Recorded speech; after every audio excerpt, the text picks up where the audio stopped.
The ledger smelled of mildew and old tallow, and its pages were cold enough that Octavia's fingertips went numb where they pressed the corners flat. She had learned not to count on things that merely looked like rescue. A neat column of figures could mean solvency or catastrophe, depending on which side of the decimal you began, and she had long since taught herself to begin at the correct side before drawing any conclusions at all. The ballroom of Ashford House blazed around her. Every chandelier had been lit, all 14 of them, their crystals throwing fractured light across 300 guests, arranged by precedence and ambition, in roughly equal measure. The Countess of Pemberton had commissioned a string quartet, a tenor from the Italian opera, and enough hothouse flowers to bankrupt a modest estate, and the effect was precisely what she had designed. A room that announced its own importance before a single word was spoken. Ladies in ivory and rose and deep Prussian blue moved through the pattern of a country dance, their jewels catching the light in small strategic fires. Gentlemen in precise tailcoats performed the careful social mathematics of who was worth speaking to and for how long. And at the edge of all that calculated magnificence, seated at the writing table near the servants' corridor, with an estate ledger open before her, and a candle she had sourced herself, because no footman had thought to light the branch beside the desk, was Octavia Vane. She was not a guest. She was, by the official accounting of the evening, nothing in particular, a distant relation of the Countess, which was the most charitable description of an arrangement that had lasted 6 years and had cost Octavia a great deal more than it had cost the Countess. She wore a grey gown that she had worn to 4 previous functions, and she had made no attempt to disguise this fact, because disguise required energy she preferred to spend on the column of tenant rents that had not reconciled for 3 months. She found the error on the 4th pass, £42, misattributed to the Eastfield accounts when they belonged to the mill lease. She corrected it in her precise hand, noted the date, and turned the page. The door from the main corridor opened, and the quality of the room changed. Not loudly, not at once, but in the way that weather changes before the rain actually arrives. Guests turned without meaning to. Conversations lost their thread. The Duke of Ashmore had arrived, which meant the evening had been waiting for him without knowing it. Octavia did not look up immediately. She finished the line she was writing, blotted it, and then permitted herself one glance across the room. The Duke of Ashmore, Alexander Croft, 8th of that title, was precisely what 6 years of London gossip had constructed. Tall, dark-coated, carrying authority the way a well-built bridge carries weight, without visible effort or advertisement. He was perhaps 35, his hair dark, his expression the particular controlled blankness of a man who had learned to be in rooms without being consumed by them. He surveyed the gathering in the way a surveyor examines a site, methodically, dispassionately, with no particular expectation of surprise. His gaze moved through the dance floor, the tenor's platform, the arrangement of flowers near the east windows. It moved past the Countess. It moved past Lady Helena Marsh, who stood near the fireplace in gold silk and diamonds, and who had been expecting him for 2 years by universal report. His gaze landed on the writing desk. On her, on the ledger, on the candle she had sourced herself. It was not admiration. It was not recognition. It was the measuring attention of someone who has just identified something in a room that does not fit its expected pattern, and who has decided this discrepancy is worth understanding. He looked at her for no more than 4 seconds, then he moved on. Octavia returned to her accounts. She had learned not to count on things that merely looked like attention. The life that had produced Octavia Vane, who she was at 31, who she had become in the specific shape of her competence and the specific quality of her silences, had begun with a solicitor's letter delivered on a Thursday morning in November of 1814, when she was 25 years old. Her father, Edmund Vane, had died 11 days prior. The letter informed her that the estate at Nell Crossing, which she had understood to be a modest but viable property, was in fact leveraged against 3 separate creditors to the combined value of £840, that the harvest had been poor 2 years running, and that the tenant agreements were in considerable disarray. Her father had been a kind man.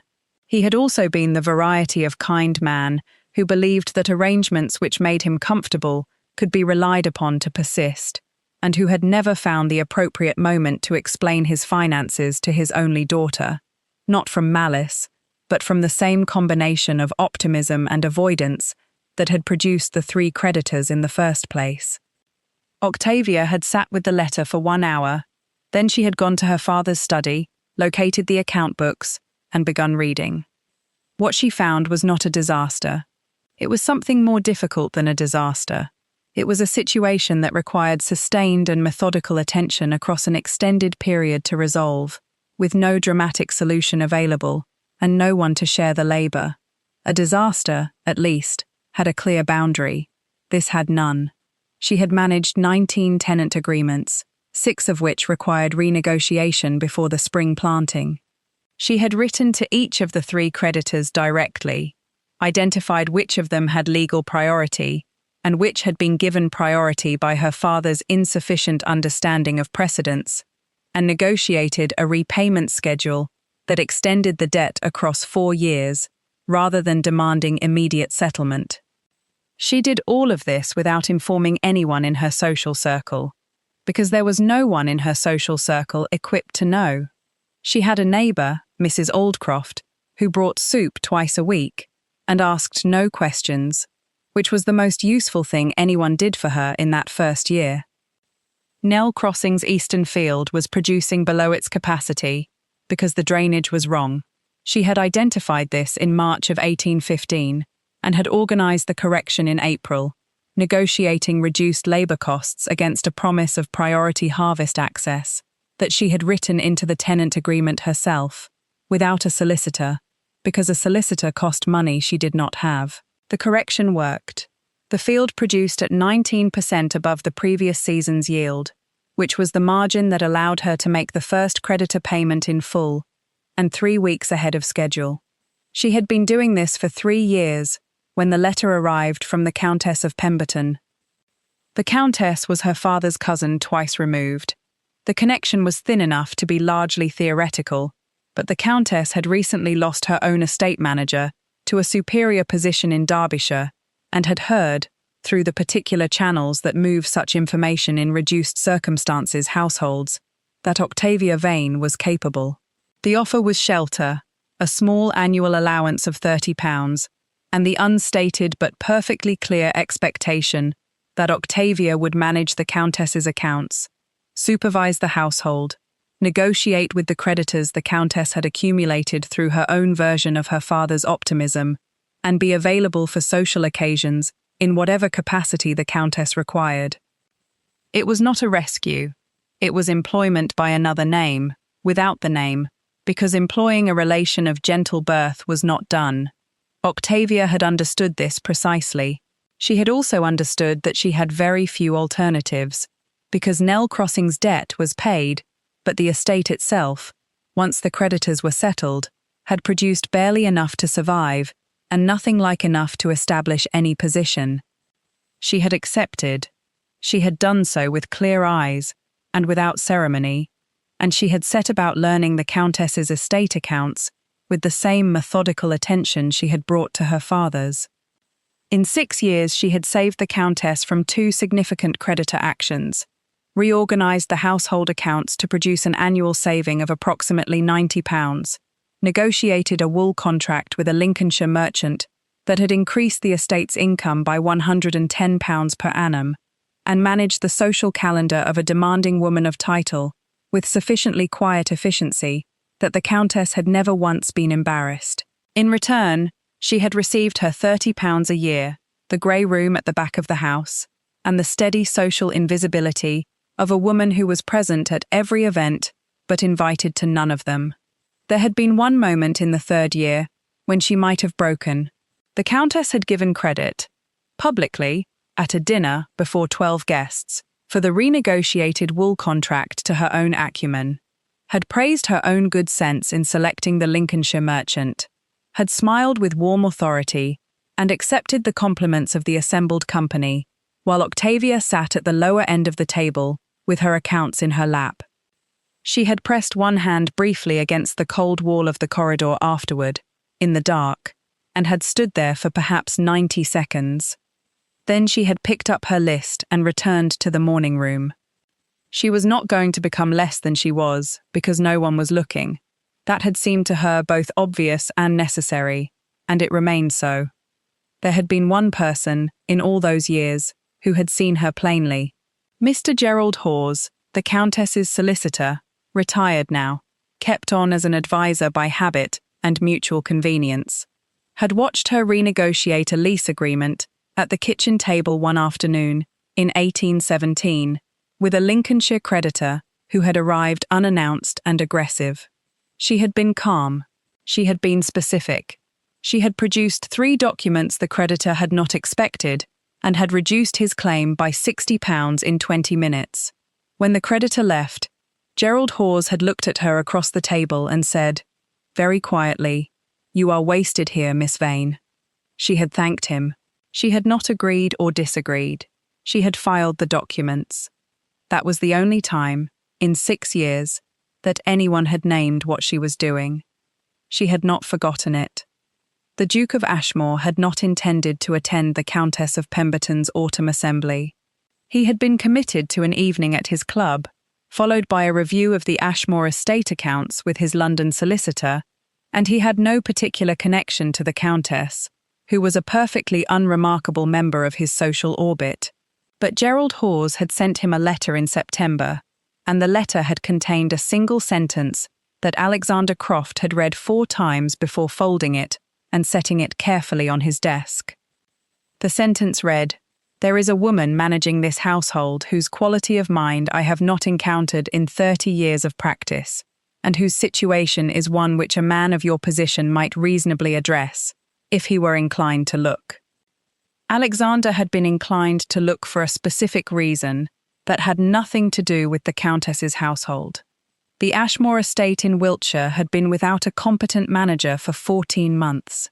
His previous manager had died in February, not dishonestly, simply through the misfortune of an apoplexy at 61, and the 2 men he had subsequently employed had proven, respectively, too timid to manage the tenant disputes, and too ambitious in their management of the estate's liquid assets, in ways that did not favour Ashmore's interests. He had dismissed the second man in August, and had been conducting the estate's essential business himself since then, which was sustainable for approximately another 6 weeks, before it became untenable. He needed someone of precise intelligence, proven reliability, and enough composure to manage 1,200 acres and 17 tenant agreements without requiring his constant presence. Gerald Hawes, who had known him since he was 15 and had no reason to waste his time, had told him such a person existed at the Countess of Pemberton's household. He had done what he always did when he had been told something he needed to verify. He had hired an investigator. The investigator's report had arrived in October.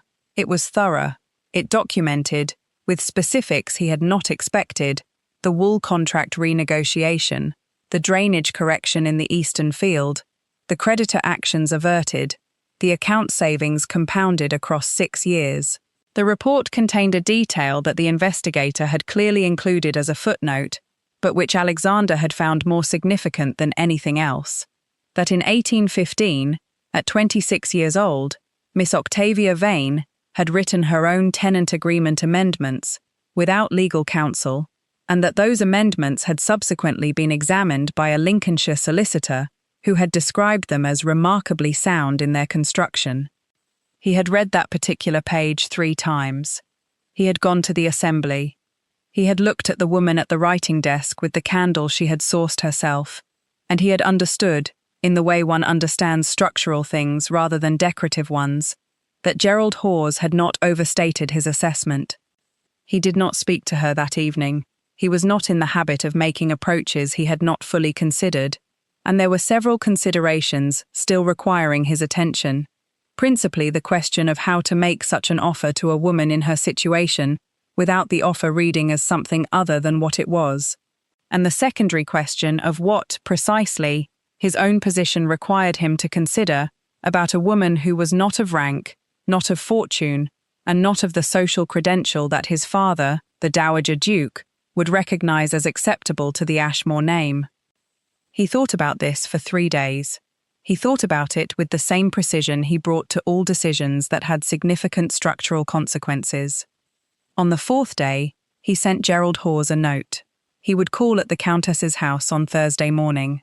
He would need to speak with Miss Vane directly, and he would need the Countess to be occupied elsewhere. Gerald Hawes, who had spent 30 years arranging things for people who required them to be arranged, sent a single line in return. Thursday morning is entirely manageable. Alexander stood outside the morning room door on that Thursday for perhaps 2 minutes before entering. Through the closed door he could hear the scratch of a pen, the turn of a page, and, at one interval, a quiet sound of correction. Not frustration, but the particular sound of someone identifying an error and addressing it without drama. He found it, without expecting to, a sound he was glad to hear. Octavia looked up when Alexander Croft walked into the morning room, and the first thing she noticed was that he was not announced. The second thing she noticed was that he carried no calling card. The third thing, and she processed all three in the space of one breath, was that he looked precisely as he had looked at the assembly, contained, deliberate, with eyes that moved through a room, the way a man moves through a room he has already read the map of.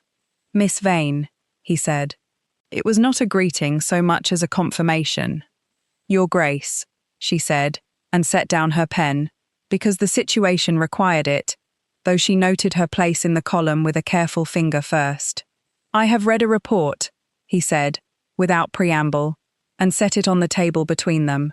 It was the investigator's document, she realized after a moment. Someone had researched her.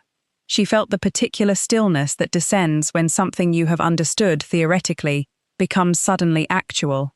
"I see," she said. "I require someone to manage the Ashmore estate in Wiltshire. 1,200 acres, 17 tenant agreements, 4 of which require immediate renegotiation. A wool merchant contract that has not been reviewed in 3 years. A set of accounts that have been handled by 2 inadequate men in succession and require both audit and reconstruction. I am told you are the correct person for this work." She looked at him for a long moment. "Who told you that?" "Gerald Hawes. And your own ledgers." She had never expected someone to read her ledgers as evidence of her quality. The experience was briefly disorienting, like a note played in an unfamiliar key that turns out, upon reflection, to be the correct one. "The arrangement would require," he continued, "that you leave the Countess's household. I would offer a formal position as estate administrator, a salary of £120 annually, and a written contract. The contract would be specific as to your authority and to the conduct expected on both sides." She straightened her spine. £120 is the salary of a competent man in the position you describe." "Yes," he said, "that is correct." She looked at him steadily. "What does your father say about this arrangement?" The pause before he answered was brief, but she was accustomed to reading pauses. "My father is the Dowager Duke. He is not the current Duke. His opinion is noted." "That is not the same as saying he approves." "No," he said, "it is not." She picked up her pen, not to write but to hold, a habit she had developed when she needed to think clearly. "I would want to see the contract before agreeing to anything, and I would want the clause regarding my authority over tenant renegotiations, written in terms that do not require your countersignature for amounts under £50. He looked at her with the expression of a man who has been told something he expected and is nonetheless gratified to hear it confirmed. "I can have the draft to you by Friday." "Then I will read it on Friday," she said. She set the pen down. Neither of them moved for a moment. Outside the morning room window, the Countess's garden stood in late October brown. "Miss Vane," he said, before he turned to leave, The eastern field drainage. Your correction in 1815. Where did you learn to identify the problem? I walked the field, she said. In January, in February, in early March, and I looked at what the water was doing. He nodded once, the particular nod of a man filing information in the correct location. Then he left. She sat at the writing table for a long moment after the door closed. Then she returned to her column. She had managed worse than this. She could manage this. The Ashmore estate in Wiltshire was not in the difficulty that Alexander had suggested. It was in considerably worse difficulty than he had suggested, which Octavia understood within 4 days of her arrival and within 7 days of beginning the actual audit. The accounts had not merely been badly managed, they had been actively obfuscated by the second manager, a man named Dunmore, who had charged the estate for improvements to 3 fields that no one had made, and had billed labour costs in the eastern quadrant at a rate 40% higher than the agreed tenant contracts specified. The difference, calculated across 8 months, was £312. She found this on a Tuesday. She documented it on a Wednesday. She placed the annotated pages on Alexander's desk on Thursday morning before he had come downstairs. When he appeared in the library at 8 o'clock and found her at the secondary desk with a second cup of tea, cooling beside her annotated pages, he stopped in the doorway. Dunmore, she said, without looking up, was billing labour at the inflated rate from at least March. Possibly earlier. The February accounts are incomplete, which I believe is intentional. The total discrepancy is £312. I have documented each instance. He crossed the room and stood beside the desk, reading the pages she indicated. He was quiet for some time. You found this in 4 days, he said. I found it in 4 days because I was looking at the correct columns. Someone who was not looking for it might not find it in considerably longer. She paused. You will need to decide whether you wish to pursue legal remedy or simply move forward with an accurate baseline. There are arguments for both. I can draft a summary of those arguments if it would be useful. Draft it, he said. He did not say thank you, but he picked up the annotated pages and carried them with him to his desk, with a care that she recognized. A man who handles documents carefully has understood their value. She brought everything she had, and she put it to work. The household had been uncertain about her arrival. The housekeeper, Mrs. Barfield, a small, sharp-eyed woman who had managed Ashmore's domestic operations for 11 years, had greeted her with the particular professional caution of someone protecting established territory. The 3 footmen had been studiously neutral. The kitchen had sent up her first dinner without the bread roll, which was not an accident. The bread roll appeared on her tray the following morning, without comment, after she had spent an hour in the kitchen discussing the household supply contracts, and had identified, without making it a confrontation, that the current flour arrangement could save the estate approximately £14 annually if renegotiated with a Marlborough supplier rather than the Bath merchant currently employed. She had not suggested this as a criticism. She had simply placed the figures before Mrs. Barfield and asked whether she had seen this particular contract structure before. Mrs. Barfield had studied the figures. You'll want the good bread roll from now on, I expect, she had said. I expect so, Octavia had said. The first genuine warmth came from an unexpected source, a stable hand named Thomas Kemp, who had been at Ashmore for 3 years and who appeared at the back gate on Octavia's 5th morning with a set of estate maps that no one had mentioned existed. The old manager kept these, he said. I thought you'd want them. He had no particular reason to bring them, except that he was the sort of man who noticed when someone was doing real work and felt compelled to assist it. She had thanked him specifically and used the maps within the hour, and they had saved her 2 days of physical survey of the eastern quadrant. Lady Helena Marsh appeared at Ashmore on the 3rd week of November. She had not been invited by Alexander, or at least not formally. She had arrived as part of a visiting party organised by Lady Crowden, the widow of a neighbouring baronet, who was a friend of the Dowager Duke and who had a specific interest in maintaining Helena's connection to Ashmore. Helena was 24, beautiful in the architectural sense of a very deliberate building, and had understood herself to be destined for the Ashmore title since roughly 1818. She wore green silk to the dinner and was positioned at Alexander's right, and she managed the first two courses with the skilled social ease of a woman who has trained for exactly this circumstance. She noticed Octavia. One noticing another was inevitable in a household the size of Ashmore, and Octavia had not expected otherwise. She sat at the lower end of the table, as was entirely appropriate to her position. She was the estate administrator, not a guest, and she had no particular investment in the seating arrangement. She was occupying herself with a mental review of the 17 tenant agreements, 3 of which she had scheduled for renegotiation the following week. Helena leaned forward, perhaps midway through the fish course, and addressed her with the polished directness of someone who has decided to establish precedent. "Miss Vane, I understand you have come to assist with the accounts. How fortunate for Ashmore to have such a practical sort of woman available." The table did not quite stop, but it paused, in the way that a room pauses when something has been said that everyone recognizes as having edges. Octavia set down her fork. "I am the estate administrator," she said. "I manage 1,200 acres, 17 tenant agreements, and the household accounts. I also discovered, in my first week, that the previous manager had billed the estate £312 in fraudulent labour charges, which I documented and recovered. It is practical work, certainly." The pause that followed was the length of a careful breath. Lady Crowden looked at her wine.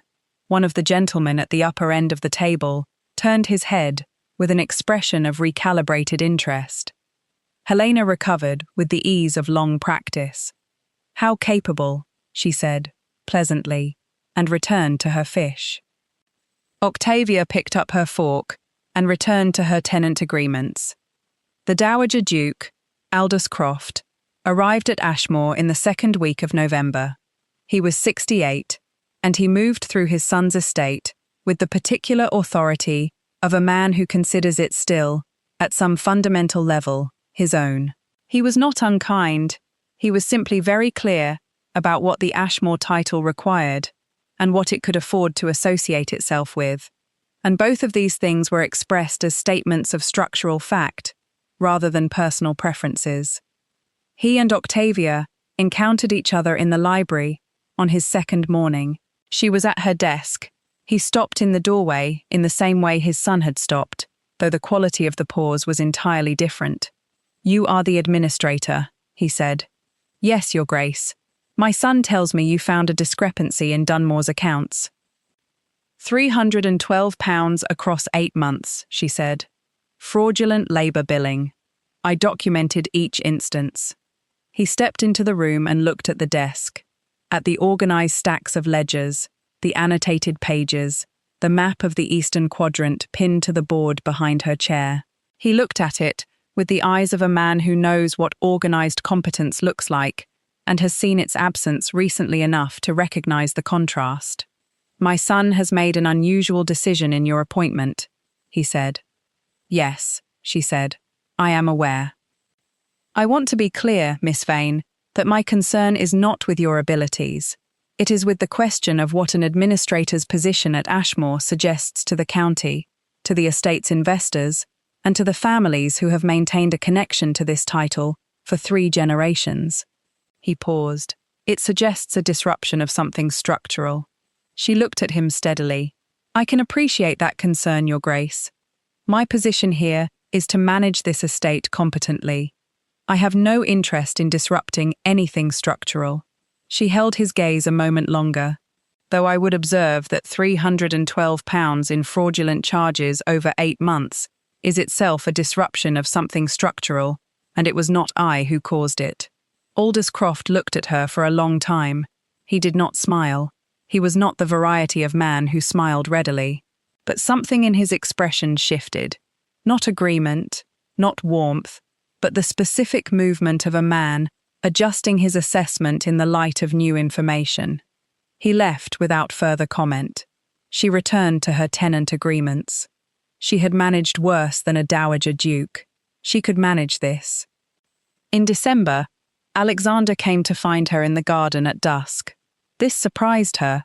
She had been walking the south boundary, checking the condition of the stone wall that separated the estate from the neighbouring pasture, and making notes, because 2 tenants had reported a section of collapse that had not been recorded. She looked up to find him coming across the frost-stiffened grass in his tailcoat, which was inadequate for the temperature, with his hands in his coat pockets and an expression of unhurried intention. "The wall section at the south corner," he said, "needs 20 feet of repointing at minimum. I will get a cost estimate from the mason at Marlborough tomorrow. It is the sort of repair that should be done before February, or the frost will widen the gaps." She consulted her notebook. "I can authorize it if it falls under £50 per the contract." "It will fall under £50, he said. They walked the boundary together for a while, in a silence that was comfortable, in the way that a well-made room is comfortable, structurally sound, correctly proportioned. She pointed out the section of collapse. He looked at it with competent attention. She noted 2 additional points of deterioration and added them to her list. "You are cold," she said. "I am adequately warm. You have been standing in that temperature for 6 minutes, without a greatcoat, and your left hand has moved from your pocket to your sleeve, which is what people do when they are cold, and do not wish to say so." She closed her notebook. "I mention it because you are of more use to this estate at your current state of health than you would be confined to bed with an ague." He looked at her with an expression she was beginning to recognize, the expression of a man who has been told something precise and true, and who is deciding what to do with it. "Come inside," she said, and turned back toward the house. He came. In the library that evening, by the fire, she showed him the draft renegotiation terms for the 3 tenant agreements she was addressing the following week. He read them carefully. He asked 2 questions, both specific, both useful, and she answered them with the specific information he needed. He said, "The second clause, the provision for delayed payment against harvest outcomes, that is not standard." "No," she said. "But 2 of the 3 tenants had a poor harvest in the autumn, and if we insist on standard terms, we will lose them by spring.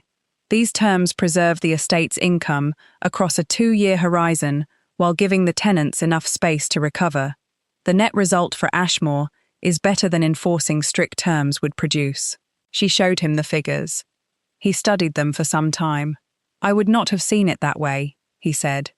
"Most people look at the near figure," she said. "It requires some practice to look at the shape across the distance." He held her gaze for a moment. The fire made small, quiet sounds. She was very precisely aware that they were alone in the room, and that the particular quality of his attention in this moment was different from his professional attention, and that she had not yet decided what to do with that awareness. She picked up her pen. "I'll have these ready for your review by Friday," she said. He did not say anything.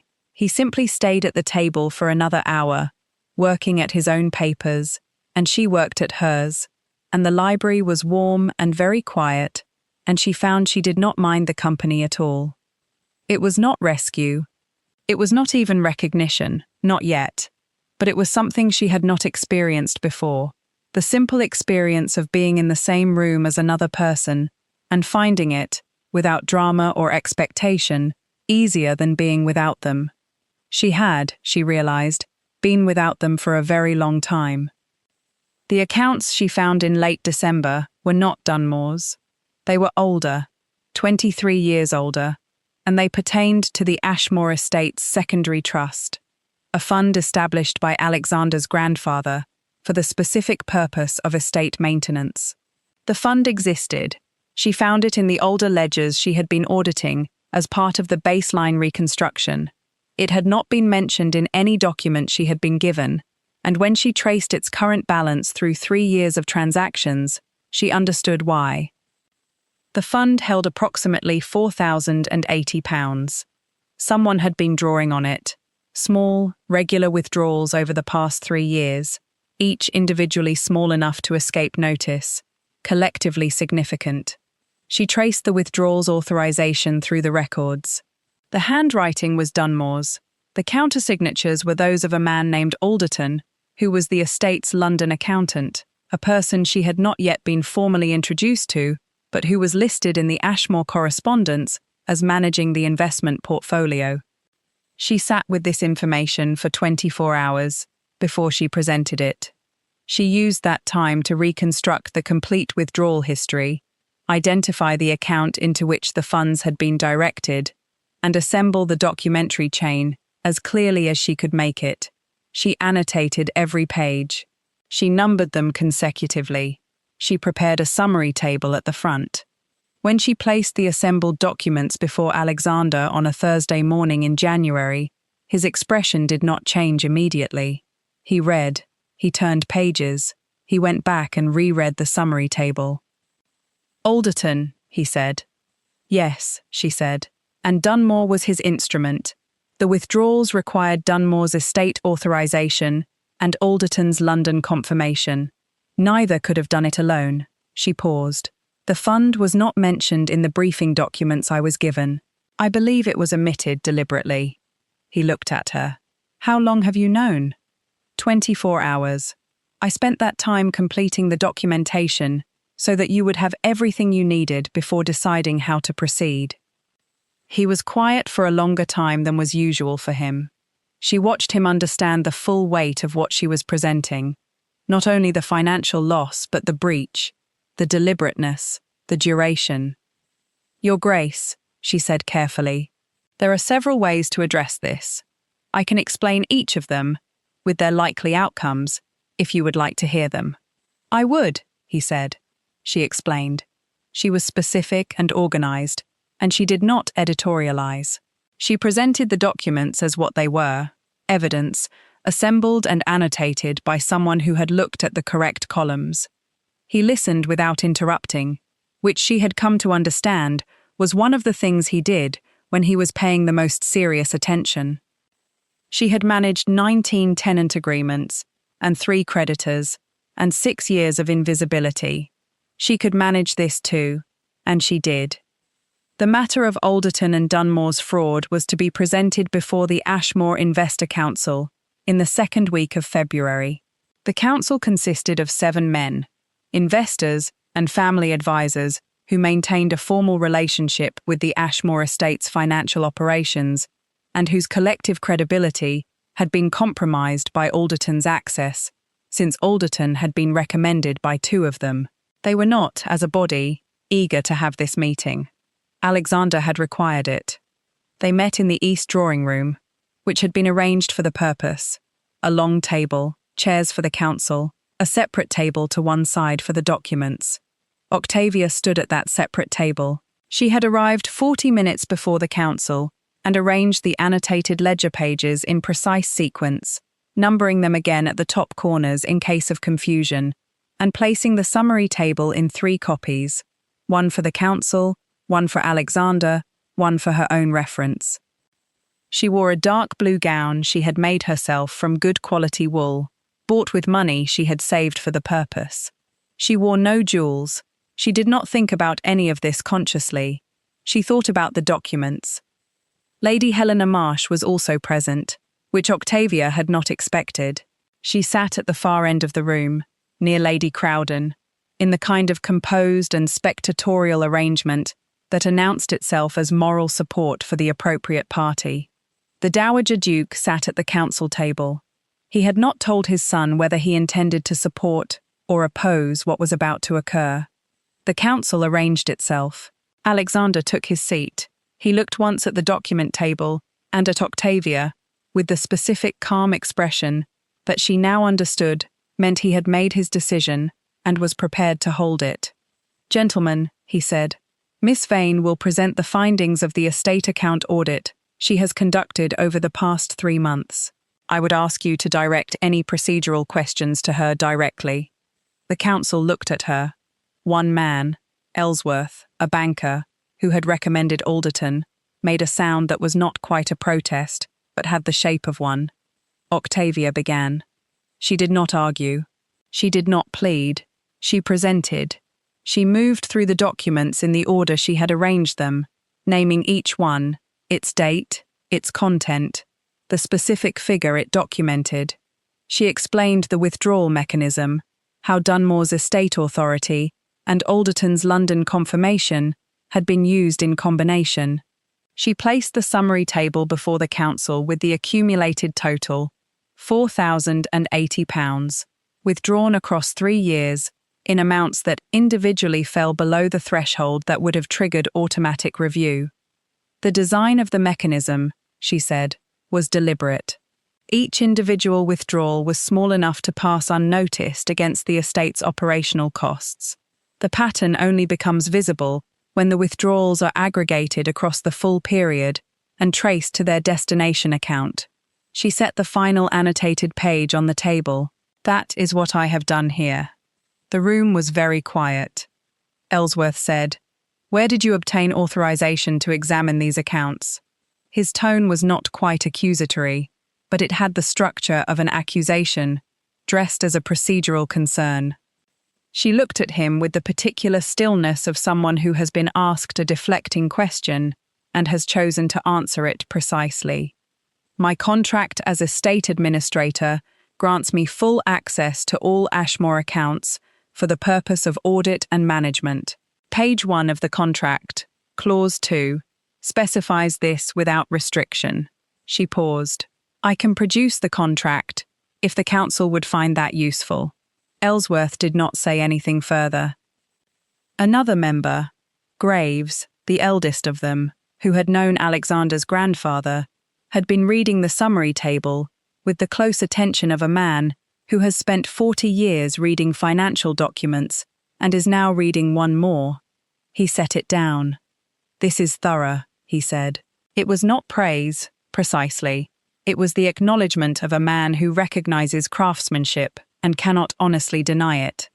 "I wanted to be certain," Octavia said. Alexander had been watching the room. He had been very still.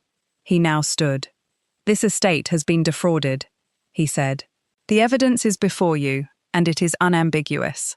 I will be instructing my solicitor to pursue legal remedy against both Alderton and Dunmore. What I require from this council today is an acknowledgement of what this audit has shown and a formal agreement to cooperate with the legal process." He paused. "I also require that the council formally record that the audit was conducted by Miss Octavia Vane, estate administrator of Ashmore, and that the findings are attributable to her work." There was the long, suspended moment that always follows when something has been said that cannot be unsaid. Graves looked at Alexander, then he looked at Octavia, then he said, "Agreed," and wrote it in the record. The others followed, one by one. Ellsworth was last, and his agreement had the quality of a man who has had no good alternative, which was precisely what it was. Octavia did not look at the Dowager Duke during this. Afterward, when the council had adjourned and the room was beginning to clear, she was gathering her document copies when she became aware that Aldous Croft had not left. She looked up. He stood at a short distance from the document table. He looked at the annotated ledger pages with an expression that was not warmth. It was not the variety of face he had for warmth, but it was the specific expression of a man who has adjusted his assessment and is standing with the adjustment. "You found £4,080, he said. "Yes, Your Grace." "And you documented it?" "Yes, Your Grace." He was quiet for a moment. Then he said, carefully, "I was incorrect to frame your presence here as a disruption. The disruption, it appears, preceded your arrival." She held his gaze. "I appreciate you saying that." He nodded. He picked up his hat. He left.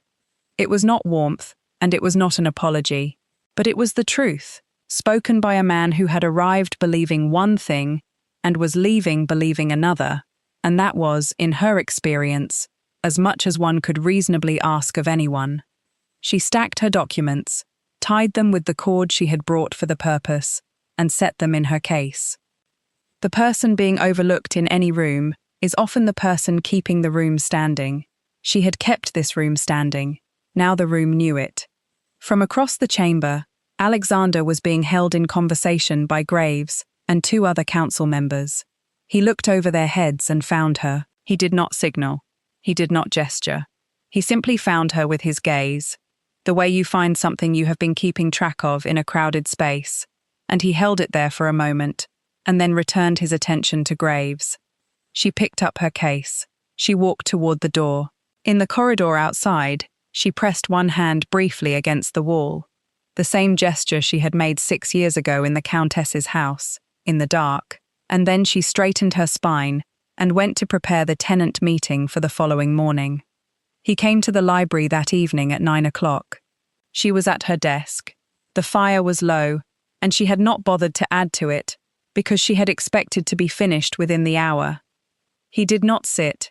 He stood near the fireplace, which was his usual position when he was thinking about something he had not yet named. He watched the fire for a moment. "The council will record the findings under your name," he said. "Graves has confirmed it. It will go into the estate's formal record." "Thank you," she said. He turned to look at her. The firelight was enough to see by, and she could read his expression, which was the unguarded version of his face, the one she had seen, over the past 3 months, in specific private moments, and which was very different from the one he wore in rooms with other people. "I want to say something," he said. "Then say it," she said. He was quiet for a moment. When he spoke, his voice had the quality of someone who has considered each word before selecting it. "I came to you in October because I needed someone of specific ability for a specific purpose.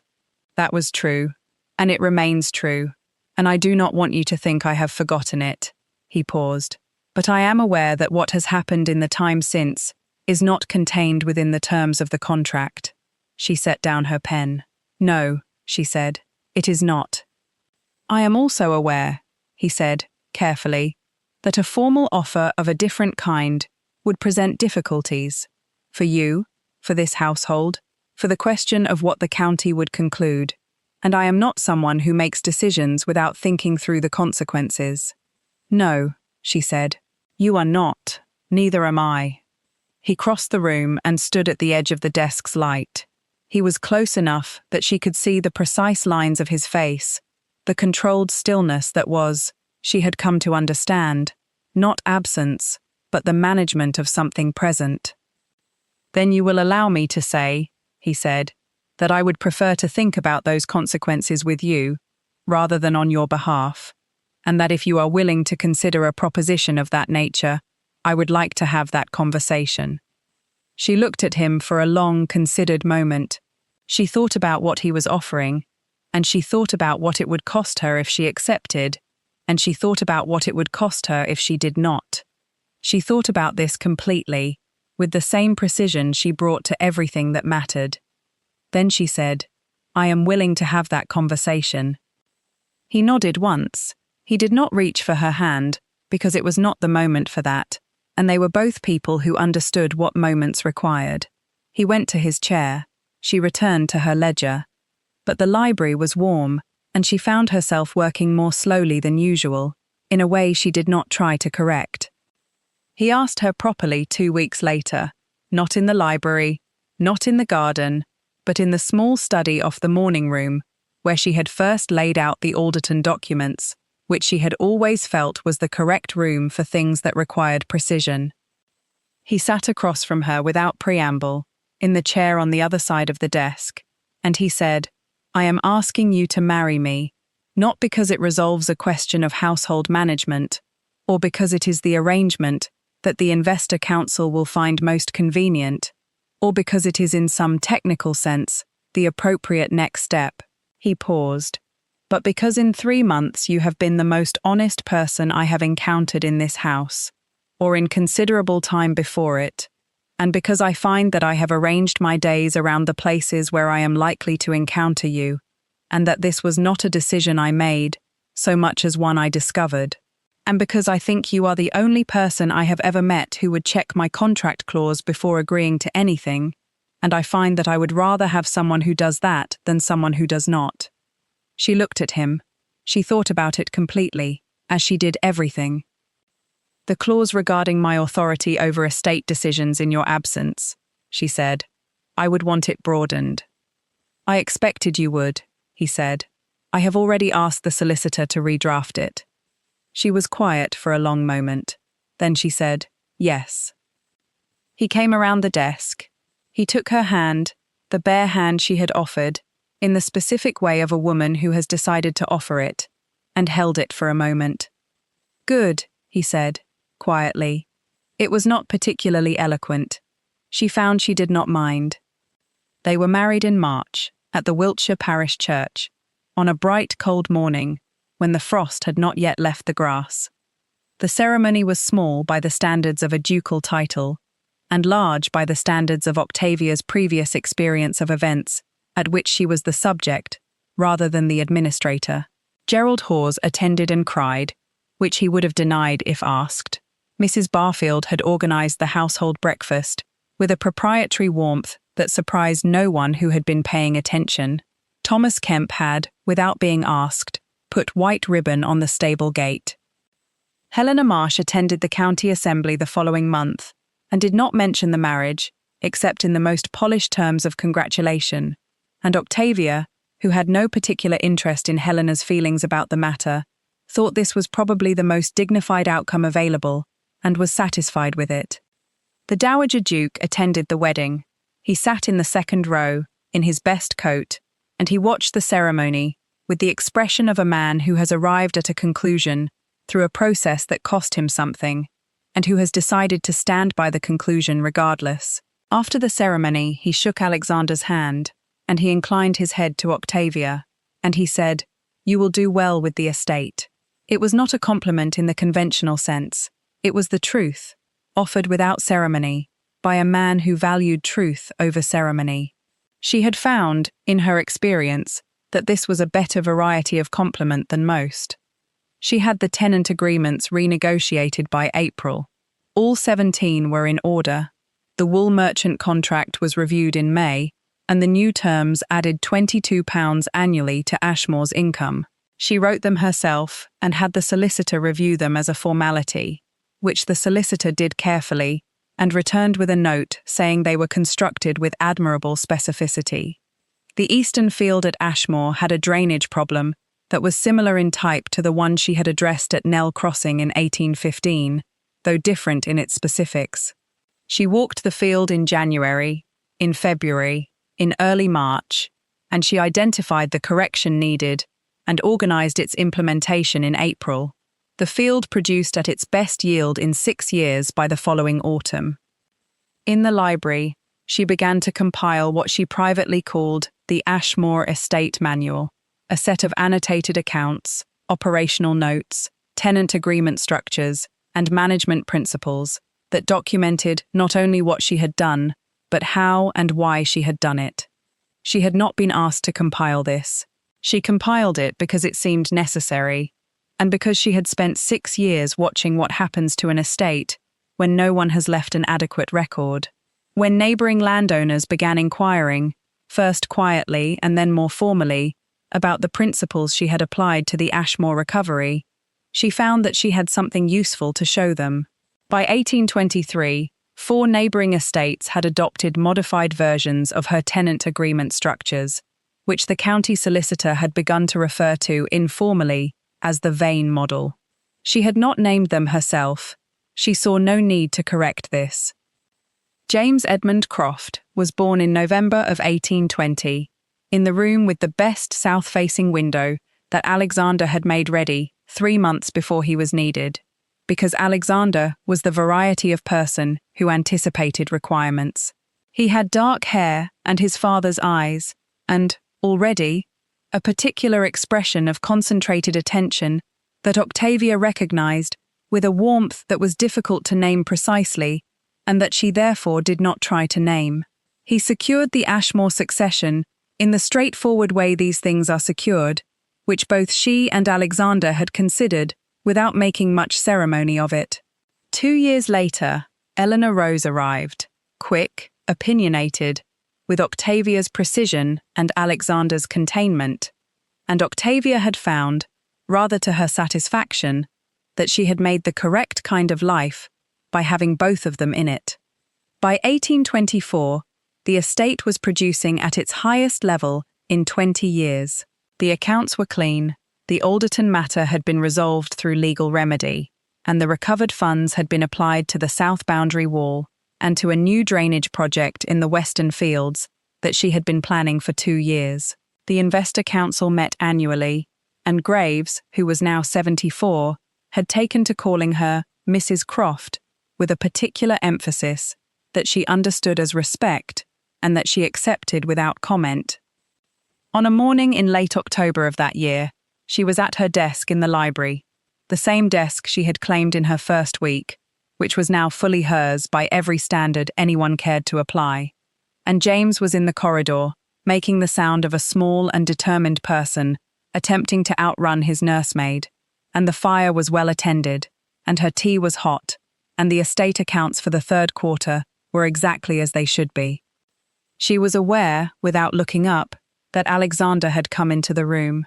She knew the particular sound of his step, the specific quality of his attention in a room, the way the air shifted when he was present, not dramatically, not in any way that required a name, but in the way that something fits into the space it was built for, and the room is simply better for its being there. She continued writing. She finished the line. She blotted the ink. "James has escaped again," she said. "I know," he said. "I've sent Kemp." He settled into the chair across from her desk, and she heard the small sound of him opening a book, not urgently, not with any particular purpose, simply occupying the space the way he had come to occupy it over 4 years, which was completely. She looked up. He was reading. He was not looking at her. But she knew he had been watching her before she looked up, in the way she always knew, and she knew he knew she knew, and neither of them felt the need to say so. She returned to her accounts. Outside the south-facing window, the Wiltshire fields were in their autumn colour, and the boundary wall was solid and properly repointed, and the wool merchant contract was due for its next review in 6 weeks, and the estate was well, and she was exactly who she had always been, no more, no less, and the world, at last, had looked.